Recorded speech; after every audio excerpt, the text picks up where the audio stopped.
Welcome into the PFF NFL Daily. Today, discussing the very important question, Sam. Is anybody in the NFL good? Are there any good teams? Because, look, we're kind of in the media and all that stuff, so we do the same thing, right? Big game, big win by a team. Are they the best team in the NFL? We've been doing this all season. Who's the best team in the NFL? I don't know. Who's the best team in the NFL? Now it's changing every week. Now there's no good teams left. So what's actually happening in the NFL this year? It's just wide open. Right. And the reason we're doing it every week is because every time you settle on a team, they lose. And they don't just lose, but they lose to a ridiculous side that has no business beating them whatsoever. Like Buffalo, they're the best team in the NFL. They go and get beaten by Jacksonville because apparently Josh Allen can't beat Josh Allen. The Baltimore Ravens flying. And then all of a sudden they lose to Miami because they haven't thought up a game plan of what do you do if Miami blitzes safeties at you. Ooh, it's cover zero. What do we do? The Kansas City Chiefs go on this weird slump where they forget how to play offense until they face the Raiders. Tennessee have lost like everybody of consequence on the team and yet still somehow roll through everybody. Arizona have lost their quarterback and number one receiver. Green Bay, I guess you could say, are probably the closest at this point, but even they have like a ridiculous loss in week one that makes less and less sense by the week. And a loss to Kansas City when they had to play Jordan Love. So it is bizarre right now that every time you settle on a good team and every time you settle on an MVP candidate, that team and guy loses. Yeah, so I will preface this by saying if you were just looking and trying to predict, say, division winners, that's not really that wide open. But like if you're trying to find out who the best team is, completely wide open. So if you're looking at division winners, we've got the Tennessee Titans almost already locking up the, how hard could it be, AFC South. 99% chance of winning the division title. By the way, I love the PFF betting tools over at pff.com, which you can get, by the way, for 25% off using the promo code NFLPOD. So Tennessee, Green Bay is 95% chance to win the division. Dallas is 92%. And then you have Arizona, Buffalo, and Tampa Bay all over 70%. So 6 out of 8 divisions, pretty well, locked up, but you would say, strong favorites. But even like out of all those teams, okay, if you're trying to pick the best team in the NFC, the best team in the AFC, how are you going to do it? And I've mentioned this before, but I really think we're in this world where there's just not a dominant quarterback right now. That's why you don't know who the MVP is. That's why most times there's like last year at this time, Russell Wilson was on pace to break touchdown records, and he was the on pace MVP guy.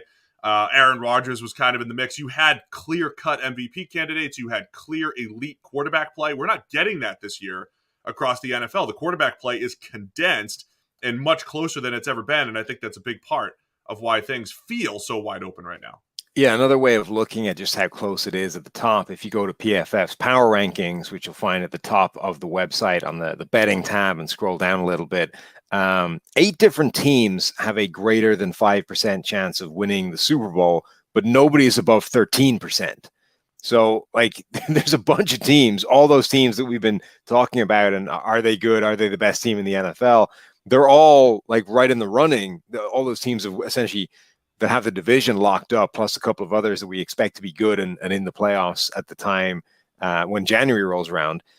Like, they all have a shot of winning it, but nobody's distancing themselves. Nobody is running away, even in terms of like the advanced data, the numbers, the stuff that powers everything behind the scenes that won't necessarily show up in records. So it's not like one of these 8-2 teams or 7-3 sides. It's not like one of those teams is like actually quietly dominating in a bunch of key statistics, but they've just dropped a couple of games here or there. The data says that this is as wide open as the record does. Yeah, and look, I think it's fun, man. I think it's fun that early in the season, Arizona, the Rams, everybody in the NFC, had a point where they looked like a dominant team. It's actually the Packers now who started out slow, looked like they were sleepwalking through a few games along the way, and all of a sudden it's like, oh, look, the Packers are in line to maybe get the number 1 seed in the NFC after a slow start. So I think it's also important to remind people you don't see a whole bunch of just wall-to-wall dominance, right? You don't see a whole lot of wire-to-wire dominance is the way to say it. Again, I always think back. So people are writing off the Rams right now because they just picked up OBJ. They just got crushed on primetime. Like, that's exactly what happened to the Bucs last year. Now, it doesn't mean they're going to repeat, exactly what the Bucks did, but the Bucks lost 38-3 in prime time. They were 7-5 at one point and went on a Super Bowl run. We've seen other teams, the 2019 Chiefs, when they made their Super Bowl run, that was like the worst Mahomes season that they had till this year because of injuries and just they weren't as dominant on offense because they had to play Matt Moore a bunch. So this stuff happens. And so that's why I think this time of the year is crucial as you head into Thanksgiving and start to have teams really separate from the pack as we head into the playoffs. Yeah, I think so. So listen, let's get through your ad read and then let's pick a team that we think will actually be good by the end of the season. We don't want to get through the ad read. We want to encourage football fans who are ready to score some free bets that you could bet on any NFL game this week at DraftKings Sportsbook, an official sports betting partner of the NFL. New customers who bet just $1 on either team to score can win $100 in free bets. When a team scores, you score. If Sportsbook isn't available in your state yet, DraftKings won't leave you empty-handed. Everyone can play for huge cash prizes all season long with DraftKings daily fantasy sports contests, and DraftKings is giving all new customers a free shot at millions of dollars in total prizes with their first deposit. So download the DraftKings Sportsbook app now. Use promo code PFF. Bet $1 on either team to score and win $100 in free bets. If they score, you score. The promo code PFF this week at DraftKings Sportsbook, an official sports betting partner of the NFL. Must be 21 or older. New Jersey, Indiana, Pennsylvania only. New customers only. Minimum $5 deposit, $1 wager required. One per customer. Restrictions apply. See DraftKings.com/sportsbook for details. Gambling problem? Call 1-800-GAMBLER. All right, so you want to pick a team that we're going to get behind here. Are you going with Green Bay? Now they're the darlings. Everybody thinks that the Packers are the team. No, because I'll probably still lean the Bucks because I think, I haven't been swayed a ton.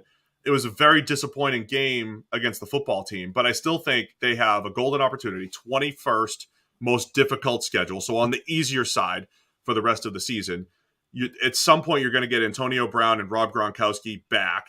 And at some point, you're probably going to get healthier in the secondary. So the most important parts of the team outside of Brady have been hurt, completely banged up for the Bucs in recent weeks, haven't played their best football. I think they're just hitting a lull, and they'll get back to what we thought they were going to be. They still have all the same pieces.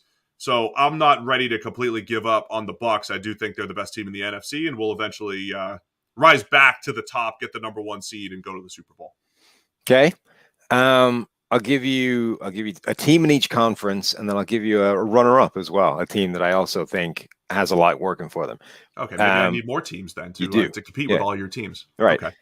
Okay. NFC, I think Arizona is still legit. They've been battling without Kyler Murray and DeAndre Hopkins for a couple of weeks. That's essentially the two most important players on this roster. And okay, you could get away with it for a week with Colt McCoy at quarterback, but as soon as they went in a hole against Carolina, Colt McCoy isn't bringing you back. That's when you need Kyler Murray to DeAndre Hopkins. And if that's not out there, it's a different game. It's a completely, it's dead on arrival. It's not going to happen. I like it. Yeah. So I think once the Cardinals get everybody back and healthy, they will roll still. In the AFC, seriously, I don't like it, but I think at some point you have to say the fact that Tennessee have beaten all these really hard teams, despite losing players, is impressive and worthy of acknowledgement, and somehow is performing better than it should be. And as much as, okay, no Derrick Henry is a problem, no Julio Jones is a problem, they do have the easiest schedule in the NFL from here on in. Their schedule is not going to work against them, and it's actually going to ease up a reasonable amount and potentially allow them to kind of offset some of this, the fact that they may be due a loss because of the fact that the offense has slowed down. My two runner-ups, Dallas in the NFC, I think are still very much legit.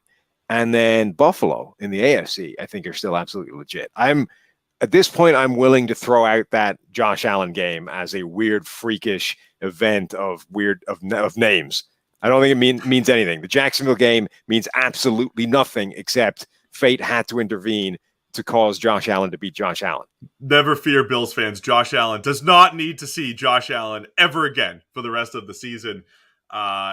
It is interesting because you could you have to talk yourself into these teams. You have to throw at least one game out.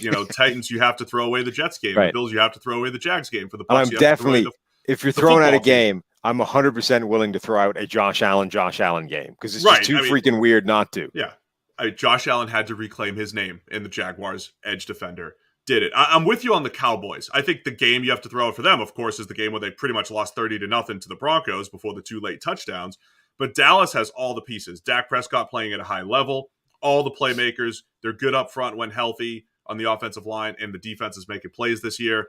I'm not ready to completely buy into the Patriots hype because they've got the 5th most difficult schedule coming up. So I think they'll come down to earth a little bit. They got to run into those Bills.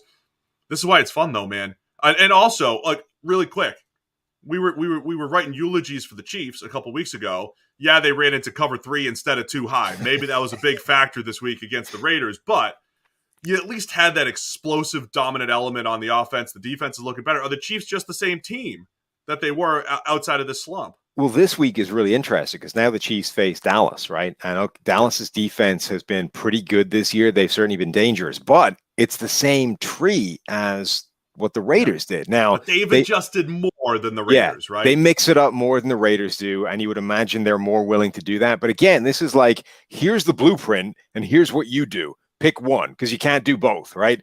And if you just saw what happened to the Raiders, you would hope to God they are going to go with the thing that's been working, not with the thing that they do the most of. Like, if they do that to the Chiefs, it'll be really interesting to see, like, where they go. If they're back now that they had one game where they were really productive and that's got the swagger back, or if they're literally just like one, cover two series away from going back into the tank and like rocking themselves to sleep with PTSD. Either way, I can guarantee you this. Come Monday morning, the take is either going to be the Cowboys are a Super Bowl contender. They're back. It's the old Cowboys, or it's going to be about the Chiefs are back. The Chiefs are back, and they're the Super Bowl team. So whoever wins this team, I promise we will overreact on Monday morning. Let us know. Who do you think? Who's the best team in the NFL? It's a PFF.